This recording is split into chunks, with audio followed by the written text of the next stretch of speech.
উজান থেকে নেমে আসা পাহাড়ি ঢল আর টানা বৃষ্টিতে বাড়ছে দেশের নদ নদীর পানি। সেই সাথে তীব্র হচ্ছে স্রোত। এর মধ্যে বিভিন্ন চর ও নদী তীরবর্তী এলাকায় শুরু হয়েছে ভাঙন। বসতভিটা, ফসলি জমি ও সড়ক নিয়ে আতঙ্কে নদী পাড়ের মানুষ। বিস্তারিত সিরাজগঞ্জ প্রতিনিধি আব্দুল মতিন সরকারের তথ্যচিত্রের ডেস্ক রিপোর্ট। টানা ভারী বর্ষণে ধারাবাহিকভাবে বাড়ছে দেশের বিভিন্ন নদ নদীর পানি। তীব্র স্রোতের টানে একের পর এক এলাকায় দেখা দিয়েছে নদী ভাঙন। চরাঞ্চলের মানুষের সবচেয়ে বড় আতঙ্ক, পানি আরও বাড়লে ভাঙন ছড়িয়ে পড়তে পারে বিস্তীর্ণ এলাকায়। এতে নতুন করে ঘরবাড়ি হারিয়ে আশ্রয়হীন হওয়ার শঙ্কায় রয়েছে অনেক পরিবার। আসলে এই তিস্তা নদীটাই আমাদের দুঃখ।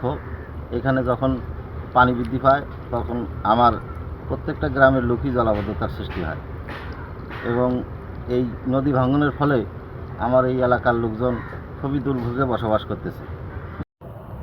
তিস্তা নদী যখন পানি বেশি হয় তখন আমাদের চলাফেরা এবং যে হাঁস মুরগি গরু ছাগল এগুলো অন্য জায়গায় রাখতে হয়।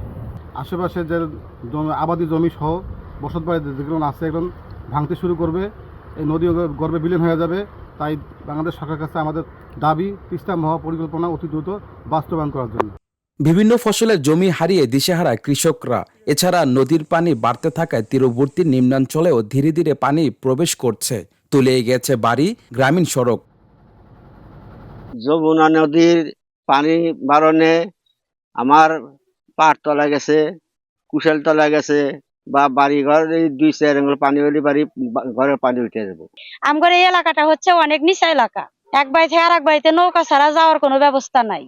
আমগরে 5 চাল লাগবো না, 10 আটা লাগবো না, বাদ করে দেন, আমরা জানি শুকনার উপরে সুন্দর করে কর্ম করে খাইতে পারি। আমাদের চরম ক্ষতি হয়ে গেছে। আমরা সারাতে যাই বাগি বাগানে আবাদ বাসাত করেছিলাম, ওই তিল বুনেছিলাম, কাউন বুনেছিলাম, কুশাল গিরেছিলাম, সব নদীর গর্ভে চলে গিয়েছে। যাওয়ার পরে অনেক সসমতি ছিল আমাদের আব্বা মাছের কালান্তে। ভাঙন রোধে ক্ষতিগ্রস্ত এলাকায় জরুরি ভিত্তিতে জিও ব্যাগ ফেলার কাজ শুরু করেছে পানি উন্নয়ন বোর্ড। তবে নদীর পানি বাড়তে থাকায় পরিস্থিতি পুরোপুরি নিয়ন্ত্রণে আসেনি। গত 7 দিনে পানি বৃদ্ধি এবং হ্রাস পেয়ে বর্তমানে 7 দিনে যে ফ্লাড ফরকাস্টিং এর রিপোর্ট পেয়েছি তাতে পানি আরো কিছু বৃদ্ধি পাবে, তবে বিপদসীমা নিচ দিয়ে প্রবাহিত হবে। পানি বৃদ্ধি পায় আমাদের বেশ কিছু স্থানে ভাঙন হচ্ছে, চৌহালি, তারপরে কাজীপুর। আমরা প্রত্যেকটা পয়েন্টেই মোটামুটি জিও ব্যাগ দ্বারা এবং জিও টিউবের মাধ্যমে জরুরি ভিত্তিতে কাজ বাস্তবায়ন করছি।